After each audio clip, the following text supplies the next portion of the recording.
You know what we've been doing? We've been doing it and doing it and doing it well. That might be the only place there's anything funny in the podcast. We weren't recording any of that. I hate when that happens. There was nothing good there. Anyhow. Welcome back to the Jack of the Shadows podcast, episode 24. That's really funny because you raised your arms while you're saying it, and I did it at the same time. We did. Not knowingly. Victorious. Yes. I am Eric VC, and as no always, one can see, but they can feel. I am joined by the Grimace and Hamburglar that make up the rest of the VC boys. There's no question I am the Grimace. Say hello, Dave. Oh, I'm a purple little monster. Hello, Dave. Hello, Adam. Hello. He's not that little, but I'm just going to be burgling some ham. All right. This episode will cover chapters 37 through 42 of The Dragon Reborn. We will begin our coverage of the material by first wending our way up to take a view from Dragonmount. We will then, after wending our way up Dragonmount, prance in the Vale and determine what shook your willow. You can prance. Before determining what is going on with our accepted in I Accept That. We will then lay our wee heads on our giant pillows for a little in dreams before staving off the nightmares with I'll be there for you. Next, it is time for a little take into the mat, and then we will put on our Wayfarers and jean jackets for License to Ilion. Per the usual suspects, we will wrap up this episode with our Coplin of the Week and Who Leveled Up. So, let's climb up Dragonmount and review our story. Climb that mountain. Last episode covered chapters 31 through 36. We watched Matt rejoin our favorite gleeman, Tom Maryland, and they both boarded the Grey Gull, captained by Juan Malia, an unpleasant fellow with a real penchant for his nation of Tyr. Can't stand him. Matt and Tom are attacked in the night, but they quickly fend off their would-be assassins, and the Grey Gull travels on its way down the Aranon. Meanwhile, Perrin and the rest of the group chasing Rand had to flee the town of Renan because Perrin freed an Aiel named Gaul and killed some children of the light. The group takes Jay Madara's ship, the Snow Goose, the first ship out of town, down the Menethurendel, but not before Zareen Bashir, a.k.a. Mandarb, a.k.a. Fail, jumps onto the boat and joins the gang of searchers. A.k.a. Pain. So we begin this episode, not with our searchers, but with the accepted, Egwene, Nynaeve, and Elaine. Those three are on their way to Tyr by way of the Aranon on Captain Elisor's ship, the Blue Crane. It seems the civil war in Cairhien has made their way a little dangerous, and the boat runs aground of a ship sunken by river brigands. They depart the ship headed for the docks of Jareen, but not before they are waylaid by Avienda and some Aiel who request the healing of one of their compatriots. Nynaeve obliges, and they continue on their way and are then captured by the same brigands who sunk the ship in the river. Brigands aplenty. They barely escape the plenty of brigands, and being sold to a Myrddraal by way of an Aiel rescue, and finally gain voyage on the Darter toward Tyr. The scene then changes to Matt and Tom, just a little ahead of the accepted on the Aranon. They land in Erangel, and after looking for rooms and several packed inns for lodging, they stable up in the Good Queen. We are then reintroduced to Eludra, the Illuminator, and her clumsy fellow Tammuz. Tammuz, you great oaf! As Matt rescues her and is rewarded with a bundle of valuable fireworks. The three then head their separate ways into the rainy Erangel night. Finally, the scene returns to our searchers and their arrival in Ilion, where strange things are afoot. The innkeeper and her assistant are having weird dreams of the newest leader of the Council of Nine, Lord Brend, and then Perrin is attacked by yet another Grey Man. All this is enough to convince Moiraine. I knew this was going to be amusing to both of you, the reemergence of the Grey Man. All this convinces Moiraine that it is time to do something drastic, and she leaves land behind to head into the dark night of Ilion. And that is the story for this episode. Ilyana, my love! And compelling. There's a lot that happened this week. I feel like, some of the chapters were really long, and even the short ones, there was a lot going on. The funny thing is, I didn't feel like it was that case when I read it, but now when your recap, I'm like, oh, yeah, there was quite a bit more than I realized that was going on. Yeah. Let's begin this week by talking about what shook your willow. Okay. My willow shook. Schwook? Yeah. Willow schwook? This topic name just got even worse. So since you're eager to discuss what shook your willow this week, Adam, why don't you launch in? I'm not that eager. It's very, very small. It's a tiny little shaking of a willow. But this Zareen character seems to be like she's going to be a bigger and bigger deal. Why do you say that?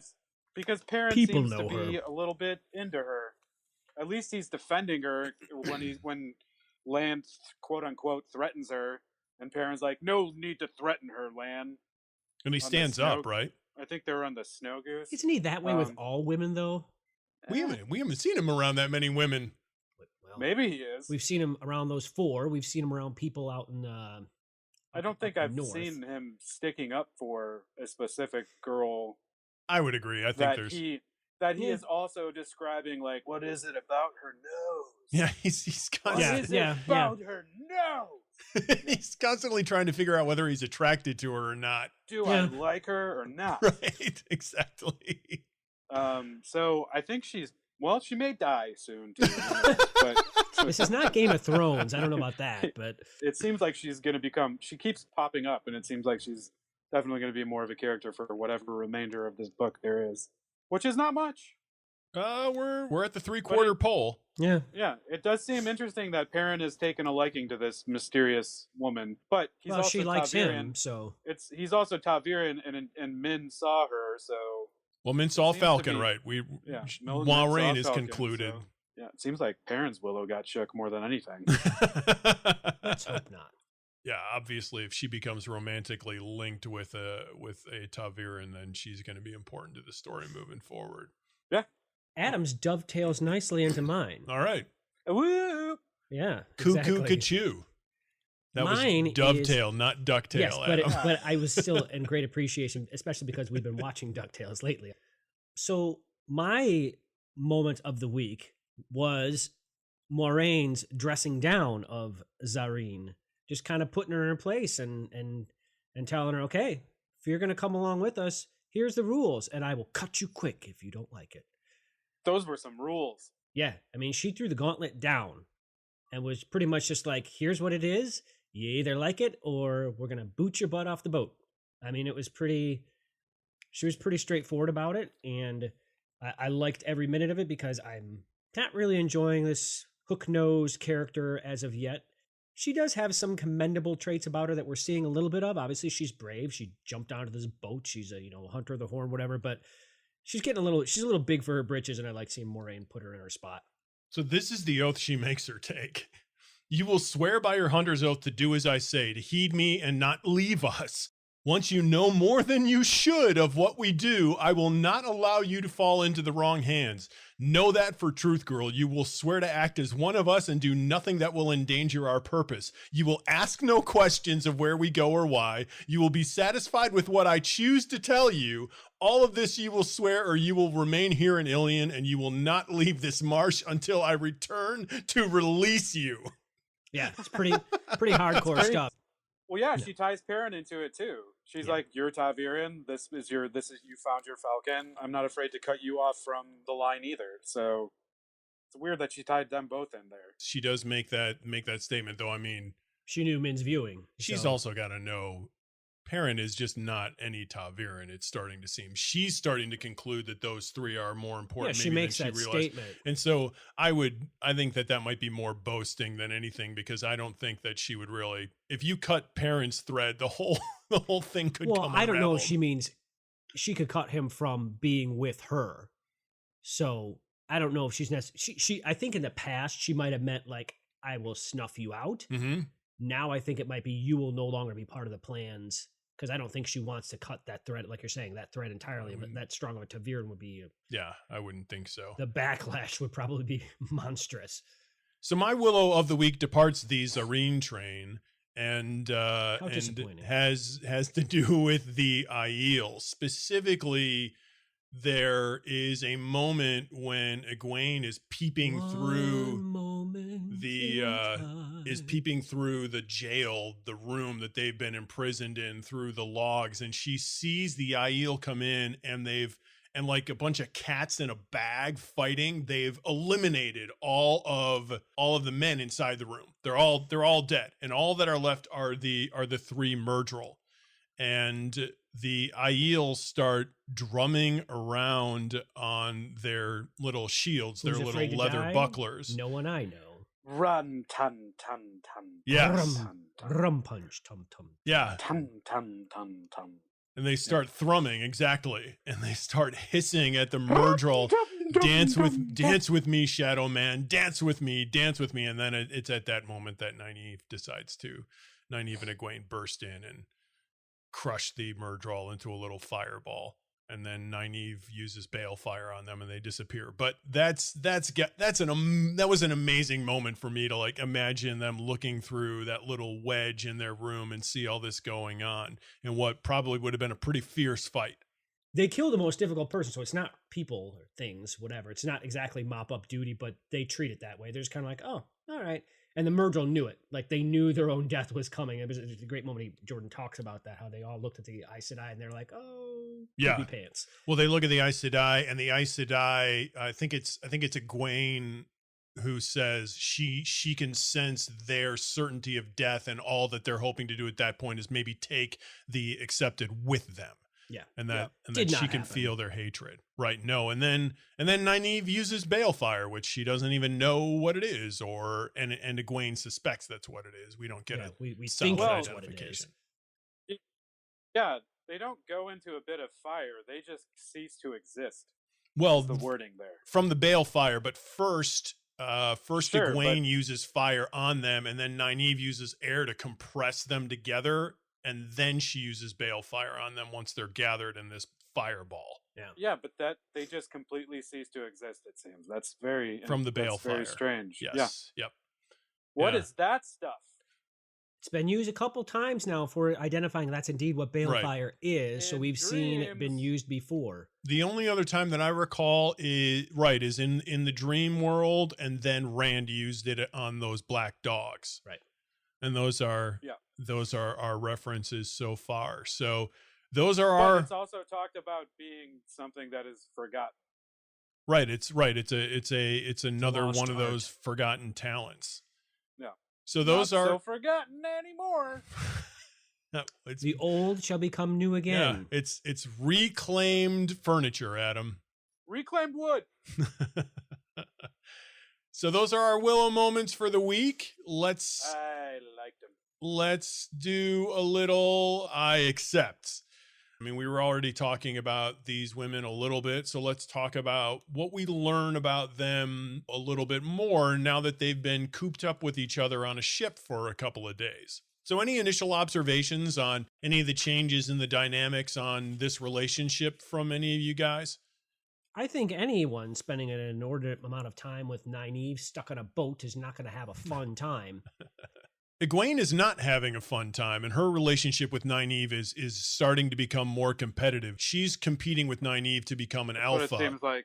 and yeah. she's not satisfied with Nynaeve taking a leadership role anymore. Like she says, was it Egwene? It's Egwene. Yep. Egwene says, "We're all on the same playing field now. You're not the boss of me." Right. Yeah. Yeah. So, and aptly so. Eh. Oh, really? I want to hear an explanation for this. That's your comments. Eh? Well, no. The only reason that they're on the same playing field is because Nynaeve can only control her powers when she's angry. That's it. Well, but they're all accepted. I'm talking about the fact that Nynaeve clearly to this point is stronger in the power than the rest of them. Right. Why would That's that? And been my point is, why would pointed that at. matter? Why do you think her being strong in the power matters? Because she can do more things like have balefire. But why would and that be able matter to anybody else? You can still see how in a group of people, somebody who, especially when the one power is the thing that keeps them together, that somebody having greater ability in that would lead them to naturally become a leader. It's like being on a baseball team. Very often the most talented individual is going to be the leader. But that's not all the not time. the case in the White It's not- Tower. But It we're not isn't. talking about that. We We're just don't talking know about their enough about social that yet. relationship. There is a struggle here, but because Nynaeve is more powerful, so that does have a certain social dynamic to it. But she has this whole mitigating factor, which is Which she is a can huge only mitigating factor. right. She can only use it when she's upset, Yeah, which that's a I big love that. deal. Yeah, it is a big Yeah, deal. It's great. I love that balance. And I don't want to take anything away from Egwene. She's obviously very powerful herself, and she's very good at learning quickly. So, And but that's something else that we learn here is Egwene is starting to become somebody who is a real knowledge seeker. She has this whole Yeah. element of the brown Aja to her, where she doesn't like there being anything around her that she doesn't have some understanding of, it's even more than that, because she's got elements of the blue, she's got elements of the brown, she's got elements of the green. I don't know how much of the yellow she has, because I don't know if how good she is at healing or that sort of stuff. But it seems like she has a lot of these different factors. I think when she becomes a sister, she's going to be a sought after commodity for several of the different Ajas. We haven't seen her curiosity. I don't know that we've seen it as highlighted as much as we do in these couple chapters. And I feel like we just never find out enough about Elaine still to this point. No. Well, we find a little bit about her in the fact that she's the one that can actually talk to people and knows about people groups and how they are. Oh, Elaine. Yeah. That's what you're talking about, Elaine. Yeah, no, we don't learn much from Elaine. All we learn from them is that they could be the three most powerful women, blah, blah, blah, that have been around forever. And it keeps getting mentioned. Egwene, though, I think she likes being a brown because she can really wear that brown outfit, and then they don't have to get caught because that's the only one that can get passed by in any other place.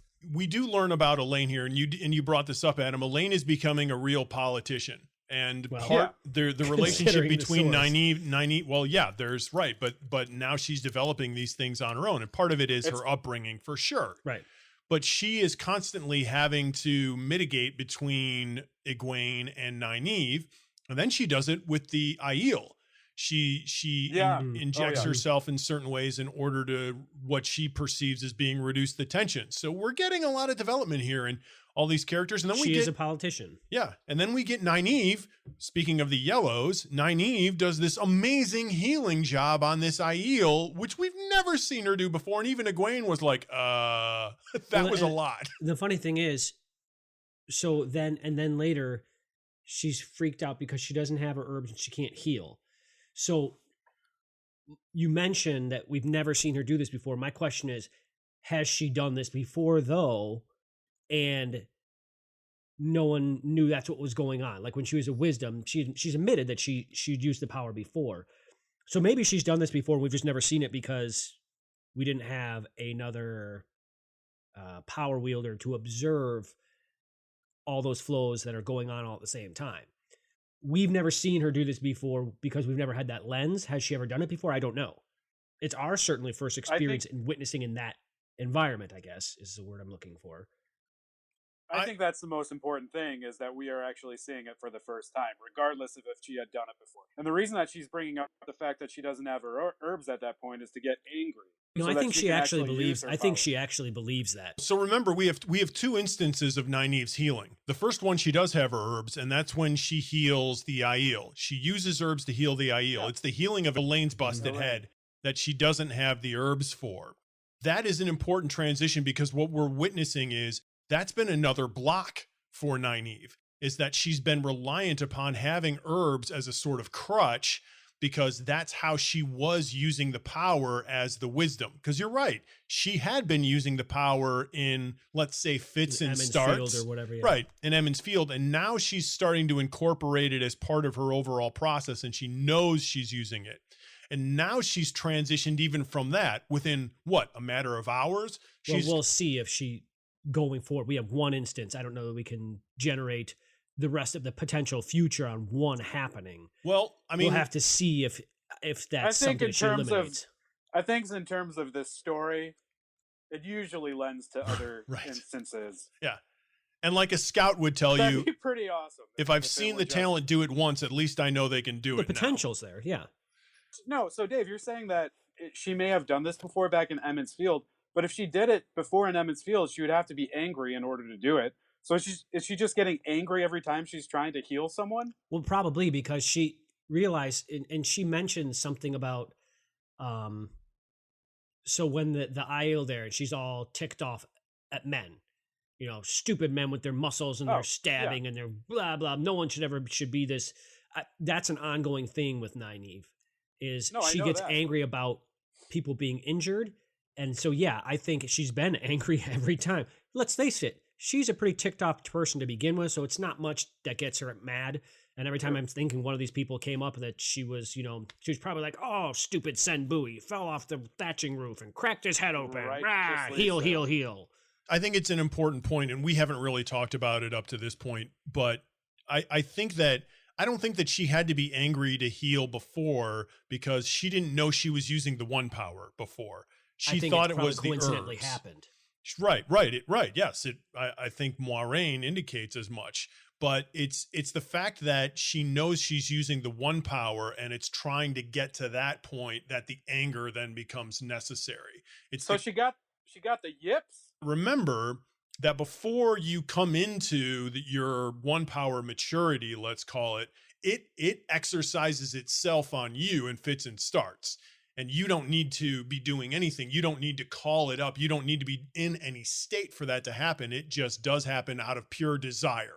Remember, if you really, really want something is how it originally occurs. And so Moiraine suspects that she had been using the one power because of her pure desire to heal people and her desire for people to be healed so badly. So you're saying the block instantly happened the minute she learned she could channel? That's what I'm talking about, because that's when she developed the yips. I don't think that this is something that was always there, because she only discovered it when she started trying to reach out for the one source. And it's the reaching that's a problem. She can't reach in a calm state. She has to reach with anger.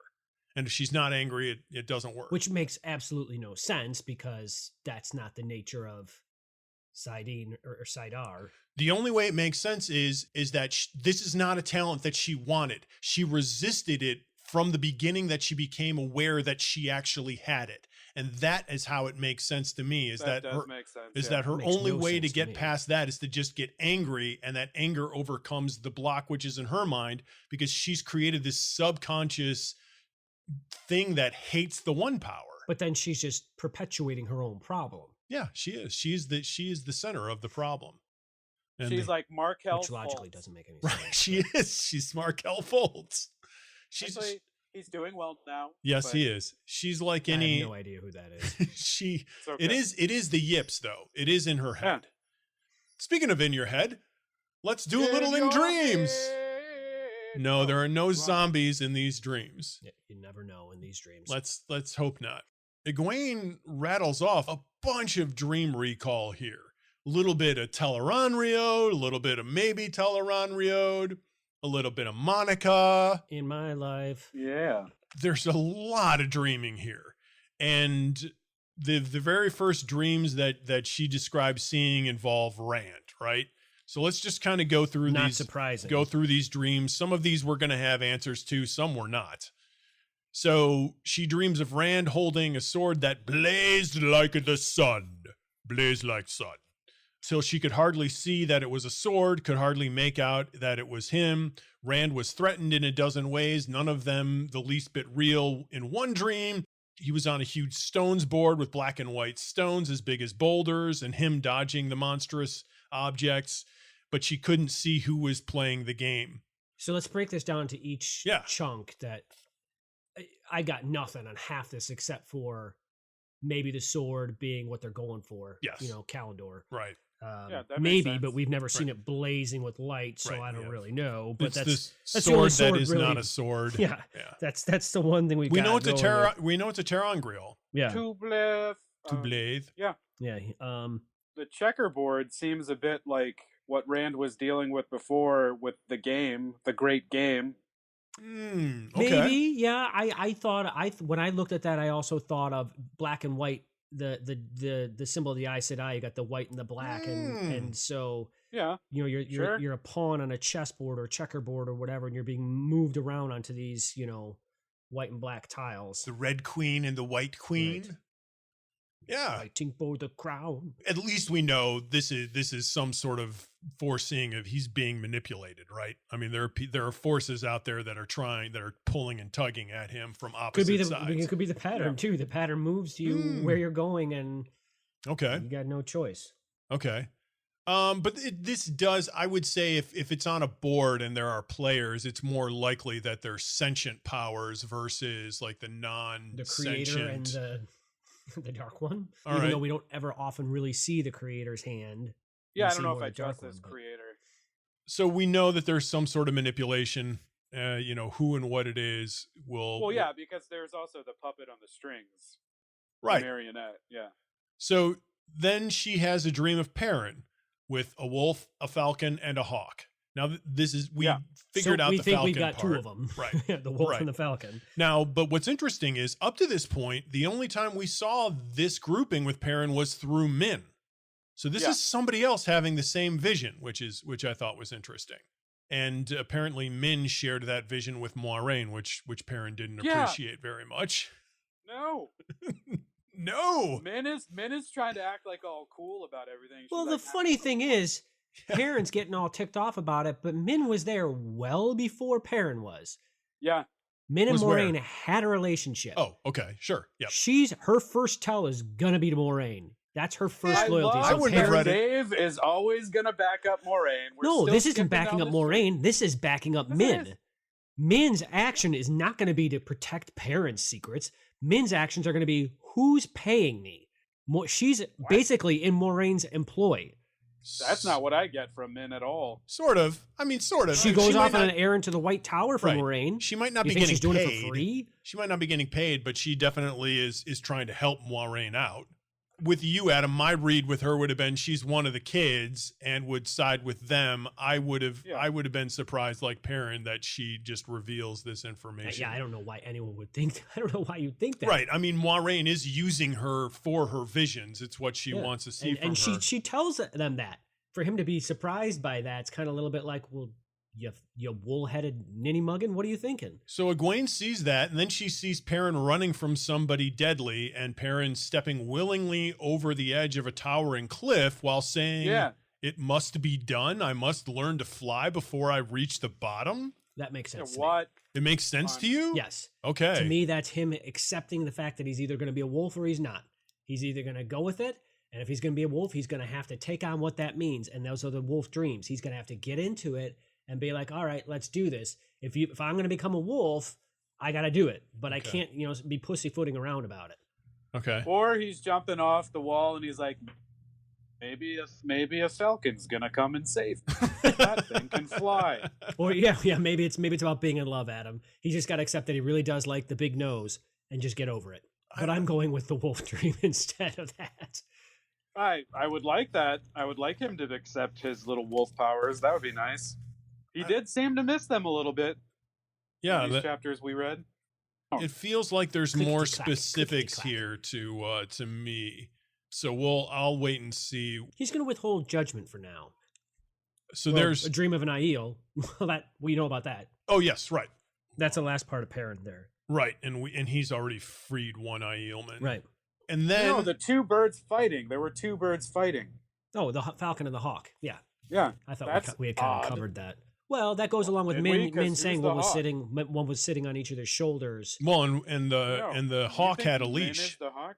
No, no. Min saw a hawk Right. and a falcon on each of his shoulders. So- If we know who the falcon is, we're going to keep our eye out for the hawk. And the hawk seems to be the more dangerous of these two birds because it's the one that's trying to leash him.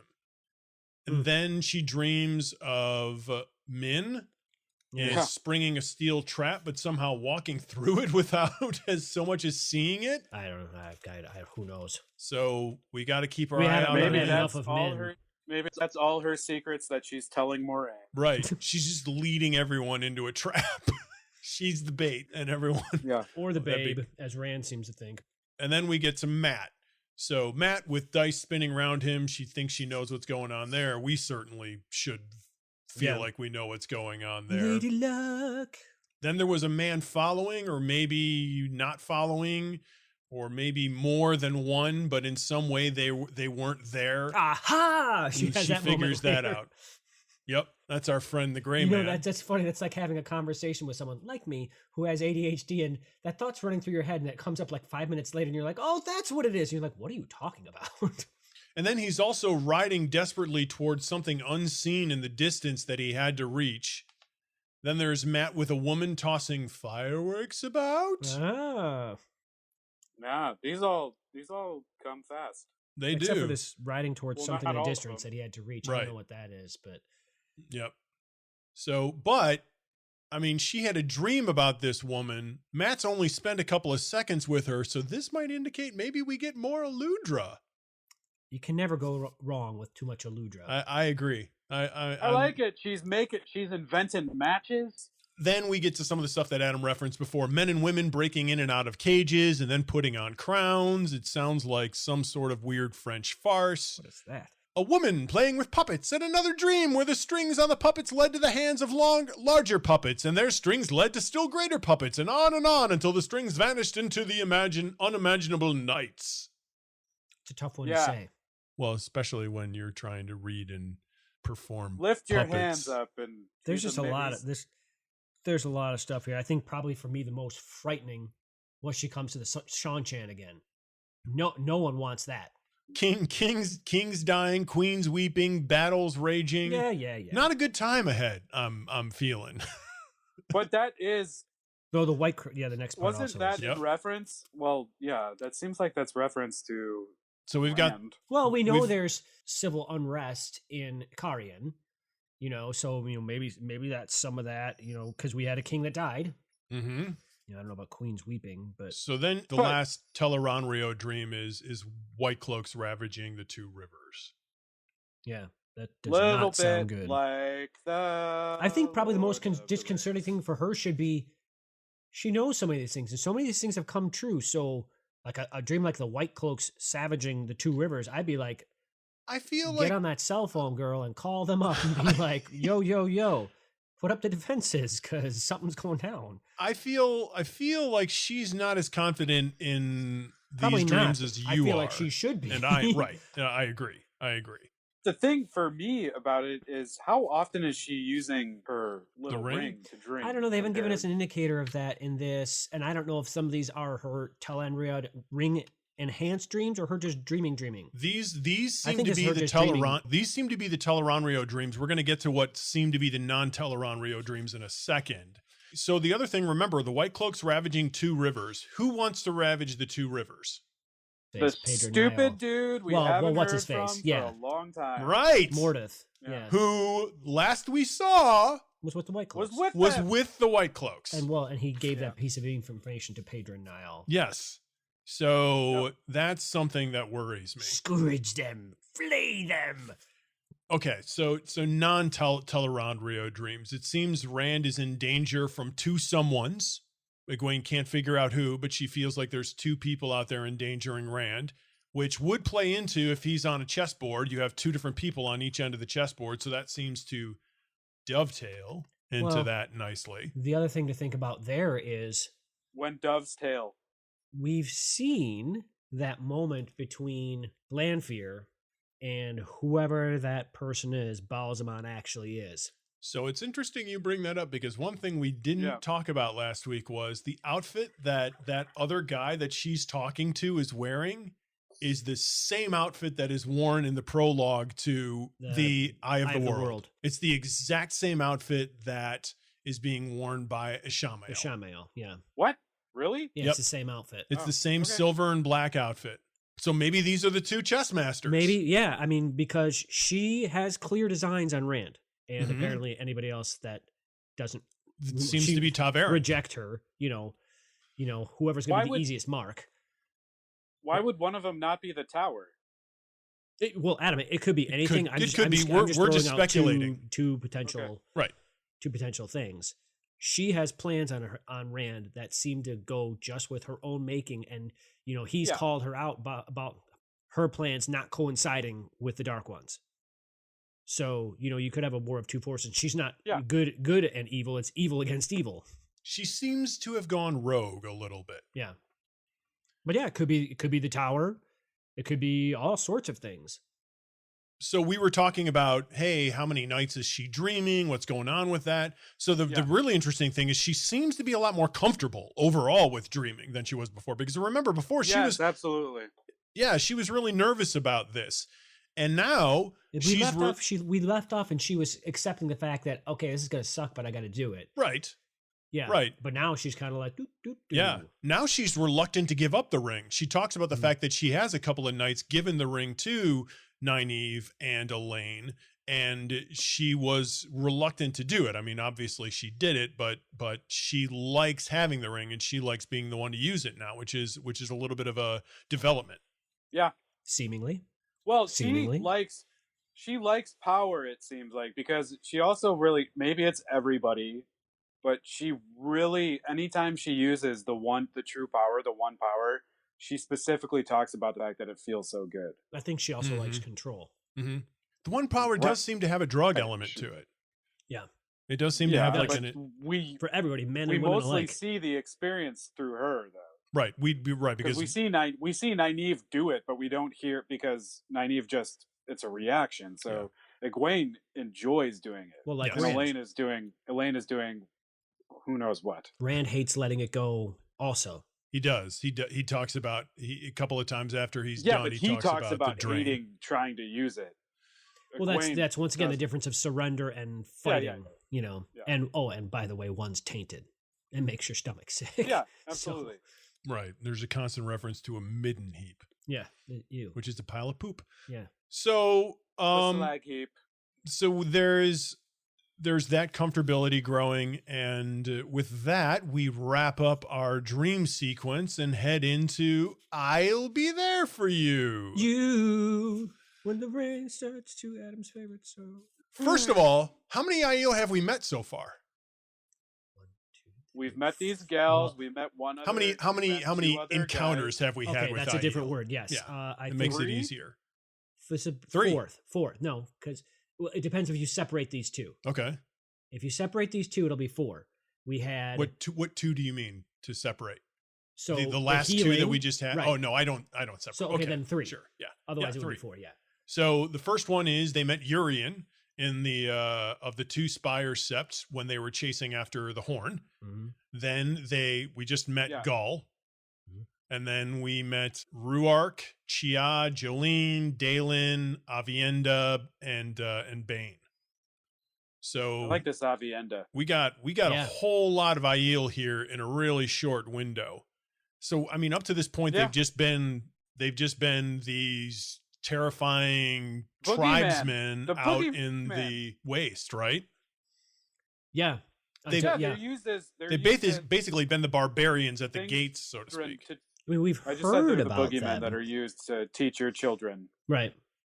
We've heard about them. That would be the Forsaken. More than a couple times. But this is the first, we get encounters. Actual real encounter, because the encounter with Urien wasn't very long. Here's another thing to notice.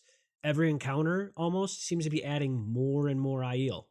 Well, this is one of the things that Avienda mentions, is that there's a bunch of them in here. Nobody's been talking about it. Nobody knows about it, but there are a ton of Aiel in apparently Westland. They can hide in plain sight. Right. You're staring right at them and you don't even see them there. Yeah. That's really good camouflage. Yeah. So there's a bunch of Aiel. Yeah, they're the last ones to leave. Right. The last ones. It's like you're staring at Zartan right in front of you and you don't even know. Right. Avienda is here at the tail end. So we know that they're out here looking for he who comes with the dawn, and it's Elaine who is like Egwene. Yeah. Kind of like Matt was like that before. Right. And now Elaine thinks Perrin was Perrin to Matt. And now Elaine thinks she knows, and she convinces Egwene. So, and then Avienda introduces this idea of wise ones who she can, who seem to be sort of like Aes Sedai. Yeah. But not. They definitely seem to be like Egwene. Right. I'm fascinated with these Aiel. They're ferocious warriors. They have this weird sense of their society seems very strange. It seems like the Spartans compared to what we're used to.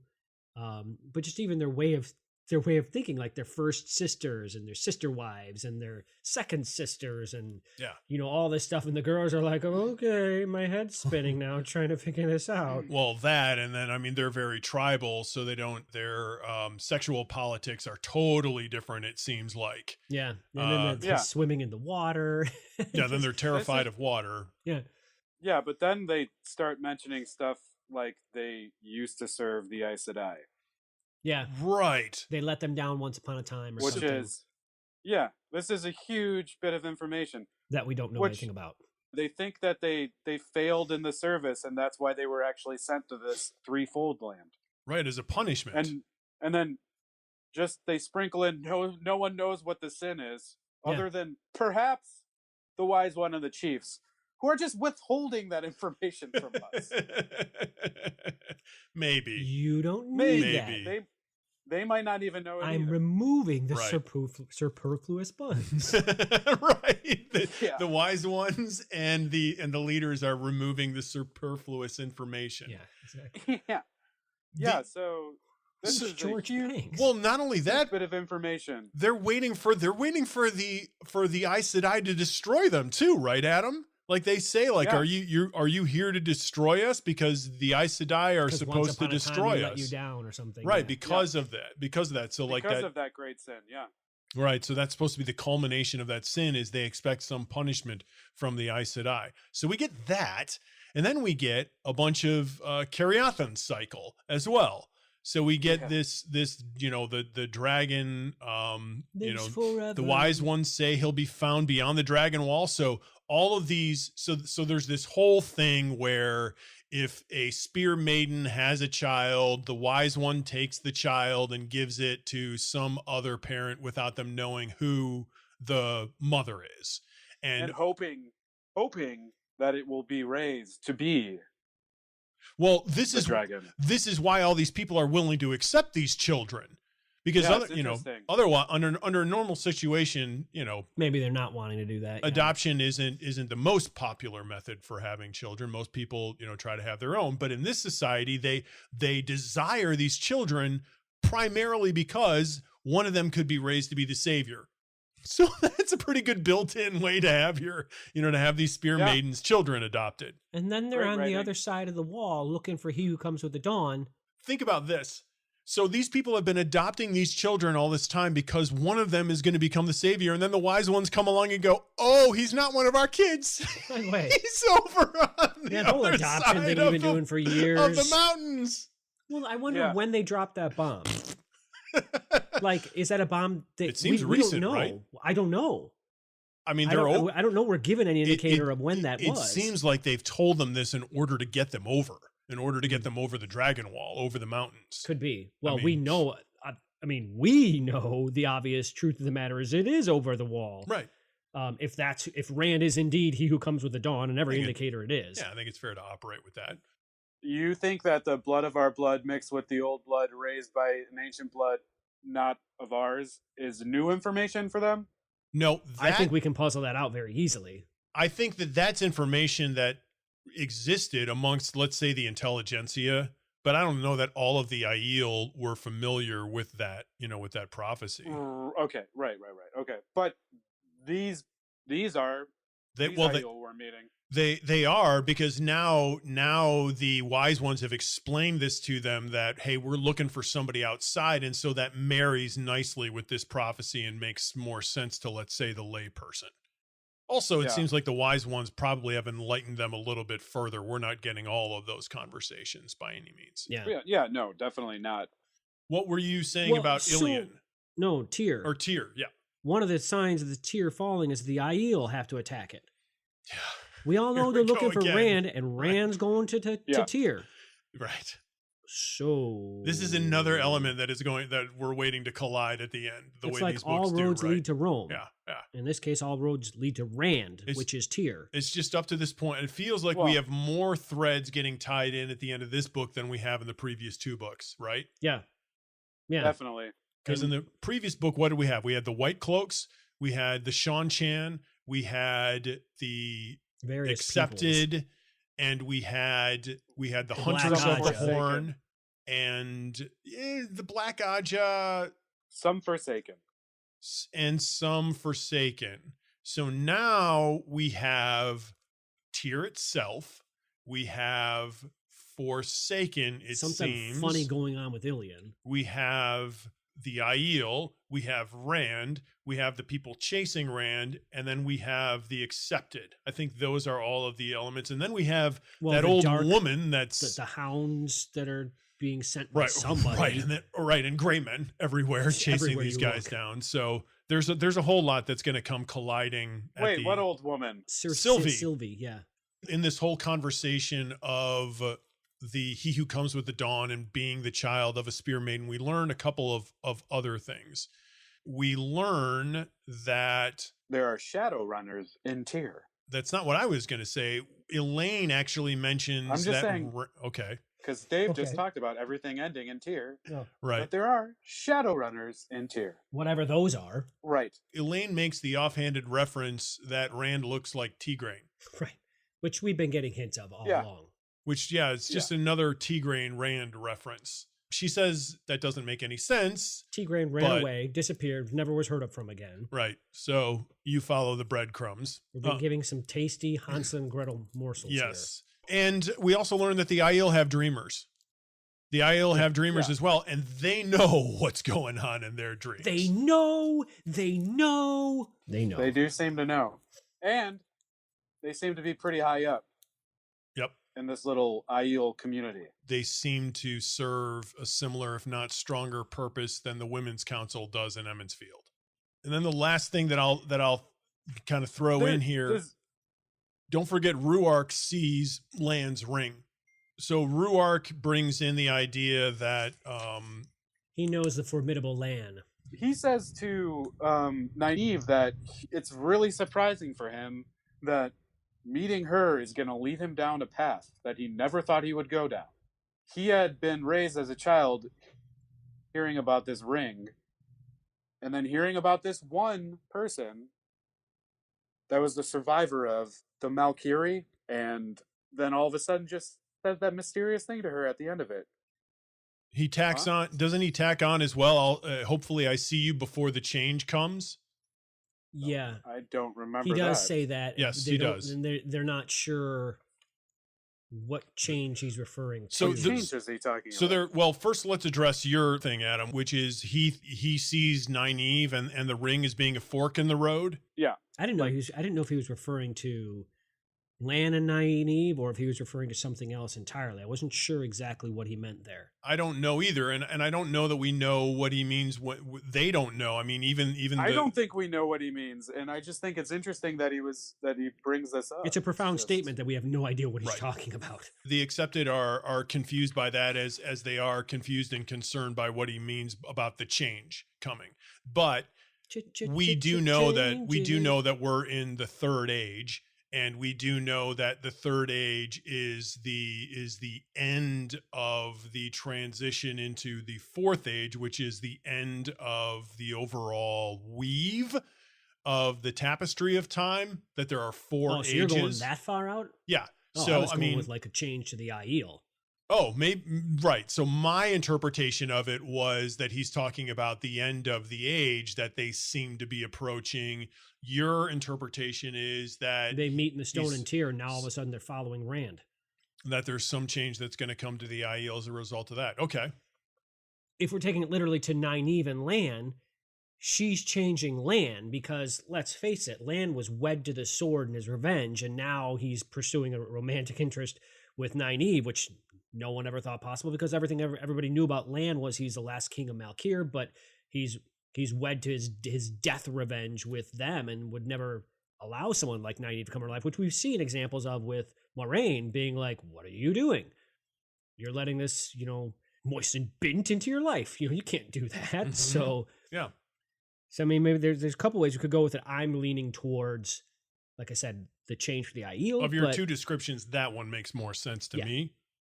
I'm just wondering does Lan hate Aiel? Because Aiel they rode with Shienarans against the Malkir. The Malkir rode with the Shienarans against the Aiel. They got destroyed by. I get the feeling everyone's ridden against the Aiel at one given point in time. Yeah, the Aiel seem to be at odds with the Westlands in general. But it seems like only when something happens that makes them come out of their slumber, so to speak.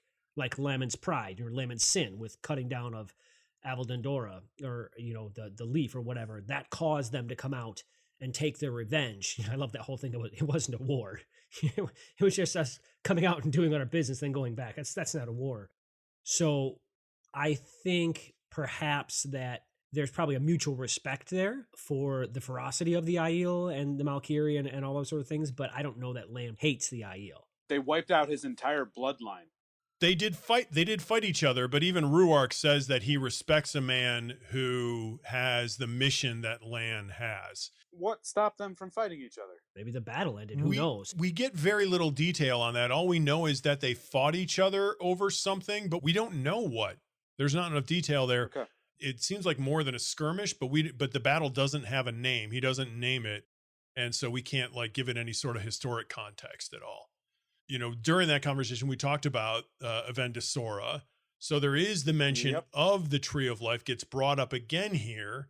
They reinforce the idea that no one knows where it is, even though it seemed like at the end of the Eye of the World, we felt like it was with the Green Man.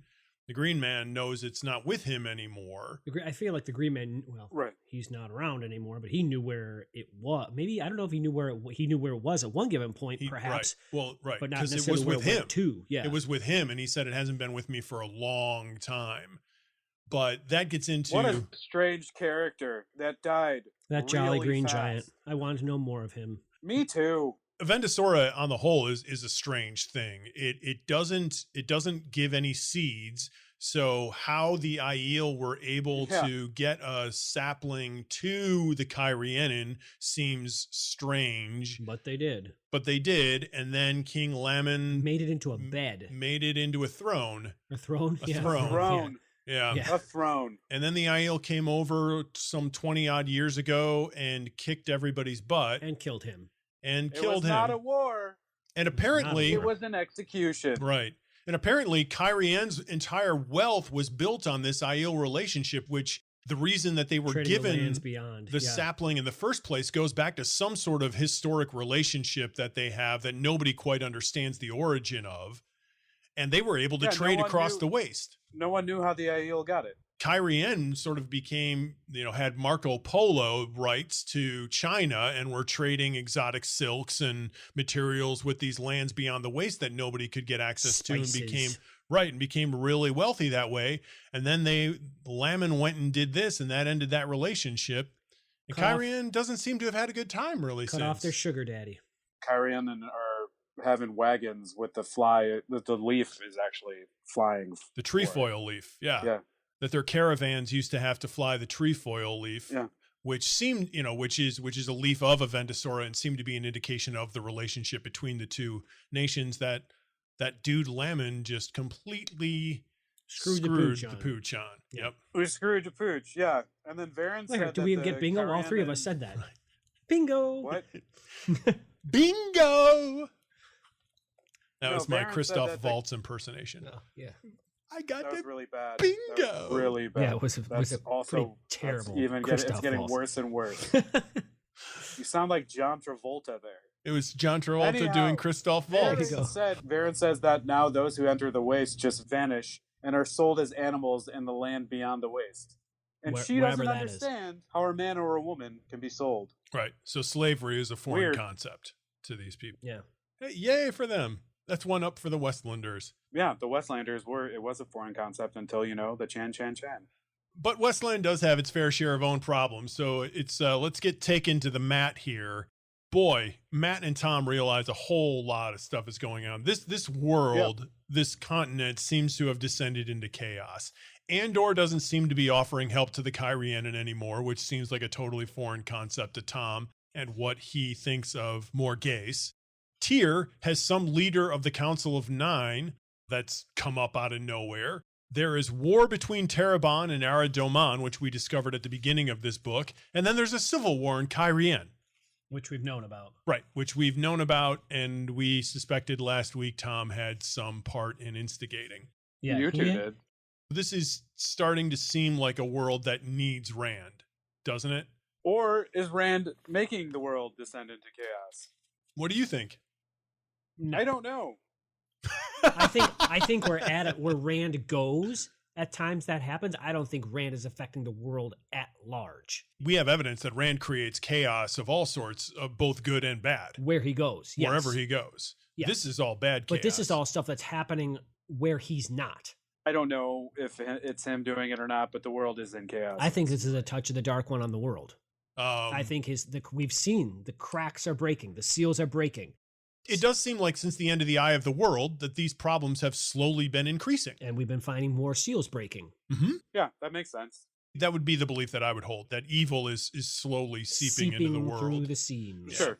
So at the beginning of the chapter, I think it's interesting that Matt sees a large bluff-bowed ship with square sails wallowing along well to the north of him. Those are our accepted friends. So Matt is now in front of them. Well, they all keep that was the passing by ship a that was broken down ship as well. Is it the one ahead of them, or is that the ship that was stuck in the water? He saw both. No, Okay. they passed by them as well. Right. Yeah, that's passing right. by that ship. And not that poor offering guy. any help. Yeah. Yeah. No, they should have known how to Yeah. sail their ship. Well, we all know to listen to this, that what the Snowgull captain's a big tool anyhow, with his worship of Lord Brend. Huon, Malia. Yeah. Malia, yeah. Mhm. That guy's a idiot. So Matt's in front of them. They're in Erangel, and Erangel now is a departure point for Kyrian to Andor. So the Queen's, so this is a Kyrianan city that Andor has taken over in order to allow the people to emigrate across the water to Andor, but they're not going to be there that long. They eat horses, don't they? Well, they're eating everything. I mean, it's a shoot city. horses, don't they? It's a city in chaos. Yes, that was it, Dave. Yes, it's a city. The city is in chaos. There's barely any food to feed anyone because there's way more people in town than it can hold. Before they arrive in Erangel, there's a couple of funny points. Matt has been chased by the Gray Men, and he's thinking that he's being chased because of Elaine's letter. Right. At this point, all of the Tavirans seem to be being chased by Gray Men. So Matt hasn't realized his import to this story. Matt didn't read Does the beginning Matt know of what book a 2. gray man is? No, Matt doesn't know what a Gray Man Matt is. doesn't know what a gray man He just knows he killed the dude, and then he walked out of the inn, and the guy was gone. He doesn't know about the fell beginning on of book top of 2 him. where we're revealed that all these dark friends are after these people. Right. So Matt doesn't really. Matt's kind of clueless. But to his defense, Matt's been out of it for a large portion of time. Yes, that's true. Matt's also been pretty great. Great as of late. He's been entertaining recently. That's for He's sure. been kicking butt. And he's been dumping Malia's food over the side of the boat. Oh my gosh. Yeah, that's And then he such feels a little dumb bad move. about that, seeing the starving Such people. a dumb move. That comes back to there's starving children in Africa that Right. could use that food. No, not only that. That comes. Oh yeah. Oh, guess what? I just realized I'm not that hungry anymore. You know what? One day he He doesn't woke rub up. his nose at the guy. Yeah, we don't like Malia either. No. Yeah, Malia. but they could have saved that food. Yeah, Maybe you it think was perishable. Malia would have been handing it out to the poor when they arrived in No, Erangel? he's saying Tom and Matt could have saved the food. Oh, Stuck it in Yeah. their travel sacks. yeah. Well, they had no idea where they were going. No. They didn't know what was in front of them. But it is funny, Matt. Well, Matt no, was just but like, yeah, you- for the last couple of days, I've just been dumping it over the side. Yeah, Tom's not happy about that. Well, no, because Tom does have an idea of what they're headed toward. I told him we already got one. So It's one of those moments. So they get into Erangel, and it is in chaos. They can't find a place to sleep. Tom says, hey, I wish you would have given me the opportunity to ask and see if we could get this. So finally they go to the Good Queen and are able to get a night's Toss some lodging. dice. A little bit of that, a little bit of Good bribery. Queen Matt's just handing out lollipop. money like crazy. He's got it. They Man's tried to got- go to the Riverman first, though. The Just dancing trying to, riverman. Name names of Inns. inns. They get to the Good Queen, and they're sitting there, and Tom's lighting up a pipe, and that's when Aludra enters, and she's by herself. A lot has happened to Miss Aludra since we last saw her, She's come down. a bit in all the because world. of Rand. It's Yeah. all Yep. Rand's fault. Is it all Rand's Hey, it's fault not or is it Rand's Lanfear's fault? It's Lanfear's fault. It's not Rand's. I'm going to go with Lanfear on this one. I'm not saying that Rand shouldn't have done any of this, and maybe the word fault here is coloring this conversation.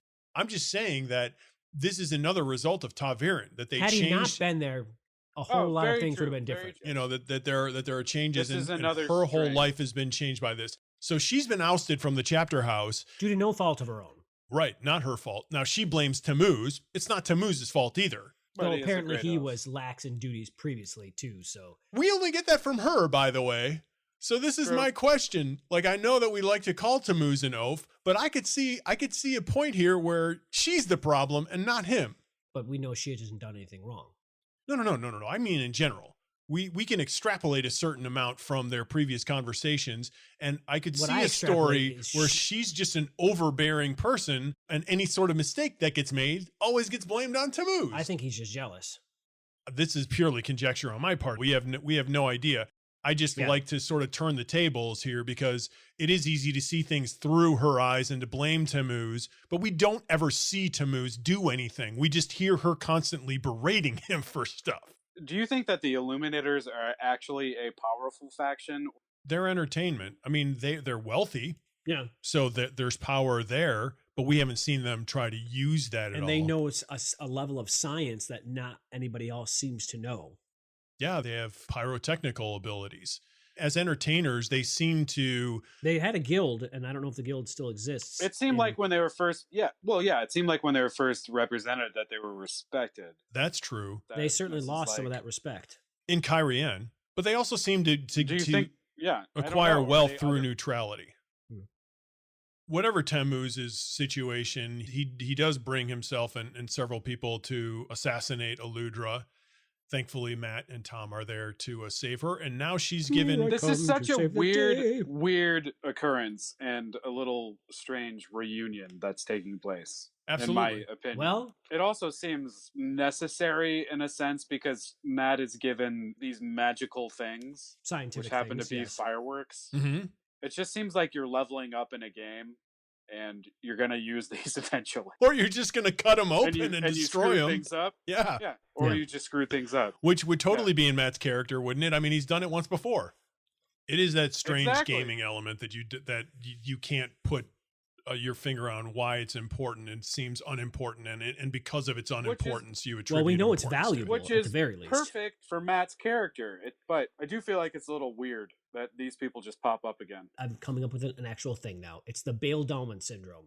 Someone you would have no reason to think is going to appear out of somewhere, and then maybe she's going to be a potentially important person, or maybe she's done an important thing. It's the Bale-Dolman syndrome. Speaking of things that go unseen but might have importance to our point of the assassination of Galdrian, we have a couple of moments here from Tom which further support the fact that he is the assassin. There's the comment, Galdrian, Tom said, sounding as wooden as she had, because Aludra mentions Galdrian, and then he says, well, he is a dead king now, and he'll see no more fireworks. And then she says, the guild, sounding tired, they all but blame me for this war in Kyrian, as if that one night of disaster it made Galdrian die, and Tom grimaces. Galdrian elicits some kind of reaction in Tom for some reason, which I'm attributing to the fact that he killed him. He knifed him. You guys are both really reaching for this. I don't think it's any stretch of anyone's imagination ever. Go put that out there. That's fine. You would not be able to convict him in a court of law. Wes. No, I wouldn't. We also know that writers don't just write stuff in without there being some reason. Why? Sure. If you're directing, other than to mess with why Adam's put a camera mind. On someone's face unless the reaction to something is smirk. important? Why talk about Tom's reaction to this stuff unless it was important? Well, I think you be Ilian, but we're going to call this topic. You be Ilian. We're going to call this topic "License to Ilian" instead. So finally, our searchers arrive in Ilian, and here we go. Here is another town that is not doing well. Not chaos per se, but really the people are messed weird up. Stuff is going on here. Everyone's ticked off. We finally get to easing the badger. Everyone's like staring askance at everybody else. They're like suspicious of everybody. Yeah. No one's really happy. There's a mood cast over the town. There is a dark pall. Yep.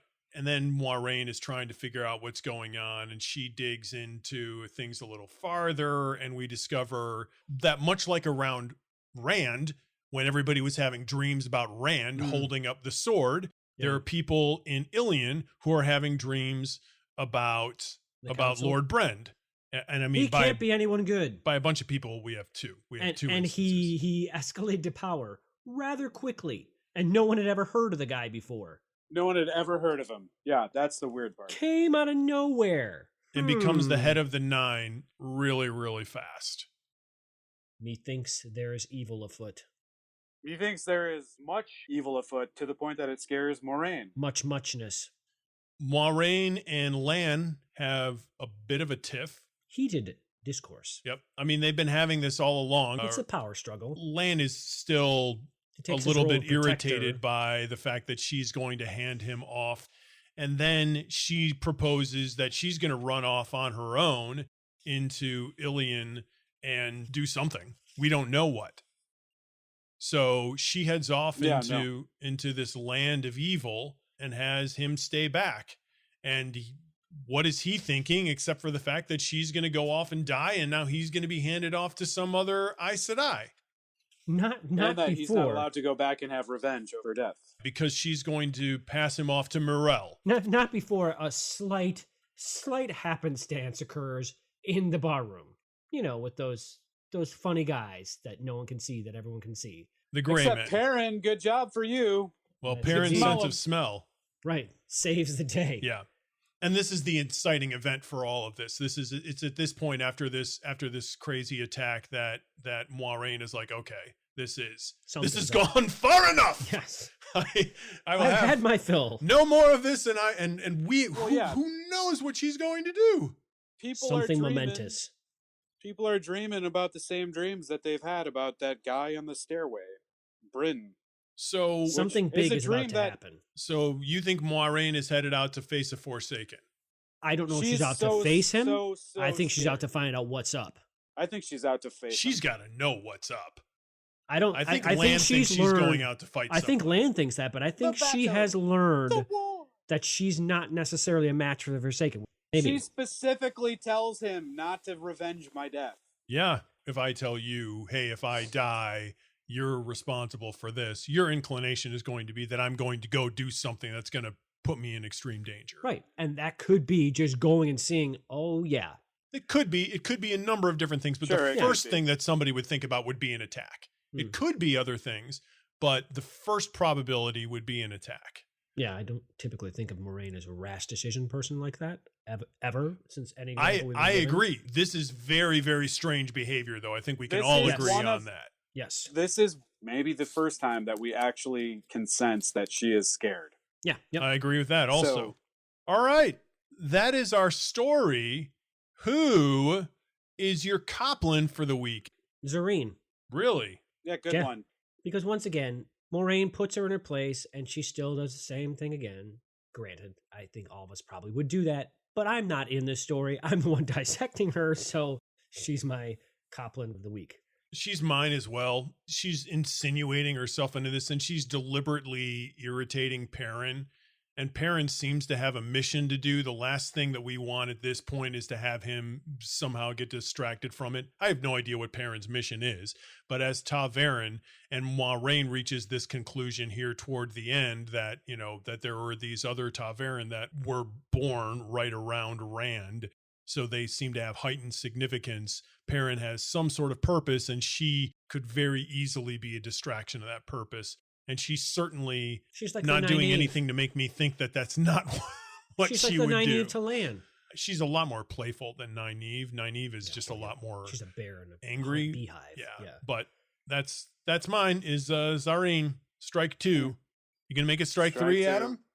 Mine is Auden. It's a guy that takes the Valkyrie ring and then the Aes Sedai ring as well. Oh, the head of captures. He gets bumped off. Yeah, he gets bumped off. Didn't like him. He got shanked by the Aiel. His sidekick's name was Coke. Coke and Pepsi. Yeah, I was thinking of Smack, but all right. Yeah. Who leveled up for you guys? Nynaeve. Yeah. Why? An interesting choice. Because she healed somebody with the power. So? Okay. She healed 2 people with the power, which she had never been able to do before. Yeah. She just learned how to do this, and meanwhile, Egwene is looking to see, what is she doing? What are those? Oh my goodness, that's amazing. It's a pretty big deal. I'm not so sure she learned how to do it as she just did it. She just did it. Yeah. Yeah, she just did it. She just did it. Yeah, which is pretty crazy. I'm saying Egwene was trying to learn how to do it because she could see the flows. Right. Which is, I mean, Egwene half leveled up, but Nynaeve, well done. Well done. This is how these women seem to acquire these abilities, is just do them and then instinct, and then figure it out. Right. Yeah. I don't know. Egwene is kind of seeming like she's learning. It sort of seems like Nynaeve just got thrown a 98-mile-an-hour fastball though and hit a home run right off the first pitch. Yeah. She hit a slider. I suspect that she'll hit more sliders in the future. Who knows? We'll see what greater challenges she rises to. Good on ya. Yeah, absolutely. For me, Lan leveled up. We start to get a feeling of him trying to protect Moiraine, bristle against the collar that she has on him, which, I mean, to be fair, she doesn't lead him around by the leash. I mean, she's been a very benevolent patron. Taskmaster. Independence seems to start to be welling up in Lan, and so independent. I'm liking seeing the independent Lan during these chapters. I like that. Mine were the Aiel as a whole. Sure. Oh, yeah. Just you're gonna choose, fabulous. You're gonna choose any one of them information. You're choosing a people group. Yeah, you're choosing a race. We had so many people. I choose the group. I choose the Kyrian. We had Avienda, we had Bane, we had Chiad, we had Gaul. I mean, we had so many. I was thinking about choosing the Aiel as well. So yeah, I mean, I'm going with all the Aiel that we encountered, not the entire people in general, but just the Aiel that we encountered in this instance. So yes, you're very smart. Yes. Now look here, shut up, you. So that's what I'm going with. I mean, they demonstrated how ferocious they are. They demonstrated some sneakiness? Prophetic knowledge that they knew. They're sneaky as all get out. Yeah.